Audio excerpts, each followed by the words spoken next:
9 hops and fuck volume. 9 hops and fuck volume.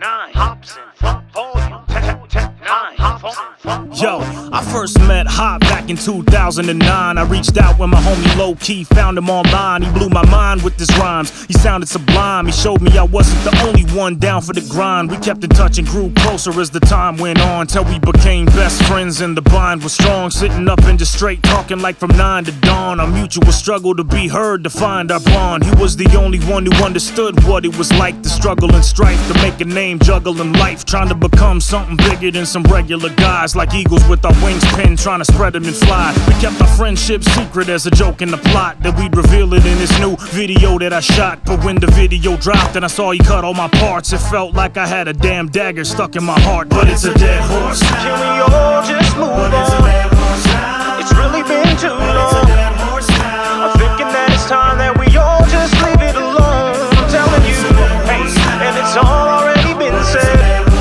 It's gone and it's been dead. Feeling like it's time that we all just leave it alone. Now, strange music fans, listen, I have to oblige. Tech 9 is straight one of the dopest rappers alive. I won't lie, some of them crazy delivery patterns are fly. And on a personal level, he ain't that bad of a guy. I was a big fan of him right out of the gate. I first heard Tech spit in 2008. Flipping through MySpace, I came across Night and Day from Ever Ready. Played it and was like, wow, that was great. He had the rhymes, had the speed, had the harmony down. And Rob Rebeck on the mix with the barbarous sound. The stage show was straight nuts, no matter the spot. So as a rapper, you can imagine how happy I got when I got invited to meet him in Santa Barbara that day. And it drove like 800 miles at $80 a tank. And spent my whole check to show Tech a couple of songs, but got kicked off of the bus cause the game was on. But it's a dead horse now. Can we all just move on? But it's a dead horse now. I mean, it's really been too long. But it's a dead horse now. Feeling like it's time that we all just leave it alone. I'm telling But it's a dead horse now. and it's already been Oh, said. it's a dead horse now. I mean, I'm telling you, it's been Yeah, it's a dead horse now. Feeling like it's time that we all just leave it Yo, alone. listen, so that's the gist of what happened with Funk, Volume, and Strange. But looking back, my perspective wasn't all that pertained. I've done a lot of growing up in the past 2 years. So as a man, here's a couple things I ask you here. All I ever really wanted was the love of a friend who could relate to my struggle,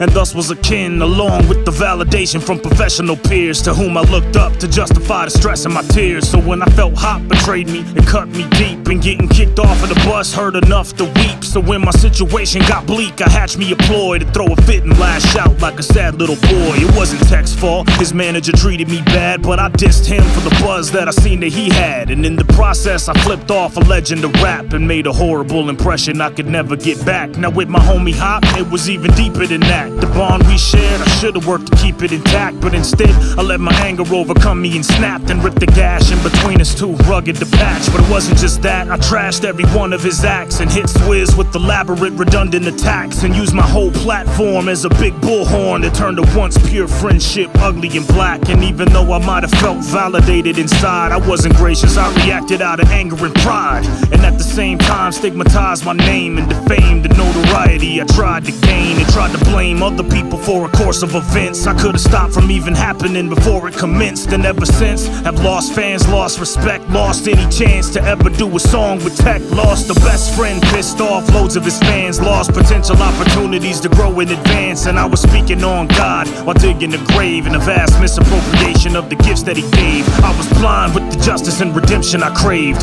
but I never stopped to think about the picture displayed. I made myself look small as an infant and paved a trail of my own destruction with the bricks that I laid. So listen to Dame, Hop, Tech, Swizz, and the gang, Hopper, Benton, Chris, Calico, and Dizzy the same. I'm ashamed of all the dirt that I kicked on your names. I was hurt and lashed out and you were fit for the blame, so I apologize, simple and plain. There's no excuse for it, I was sinful in vain. I acted out my bitter anger as a vent for the pain, and ignored the same message I was sent to proclaim. And to the fans, listen, all that I ask is if you're in the same position, don't follow my path. Any punk can start swinging when the gauntlet is cast, but it takes a real man to sit back and swallow the wrath. And even if you don't deserve it, just take it and chill, cause people hurt you as a symptom of the pain that they feel, and probably from somebody hurting them the way they did you.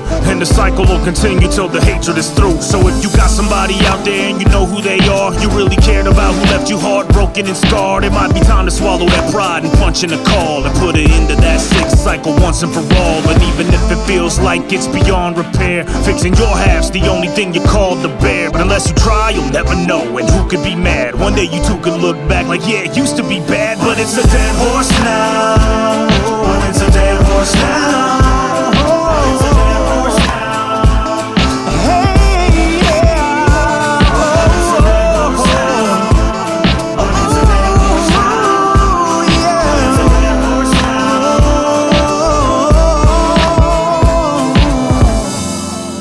Regardless of what happens, we should always take that first step to make it right. Holding on to anger and hatred is cancerous, and understanding and forgiveness is the only cure.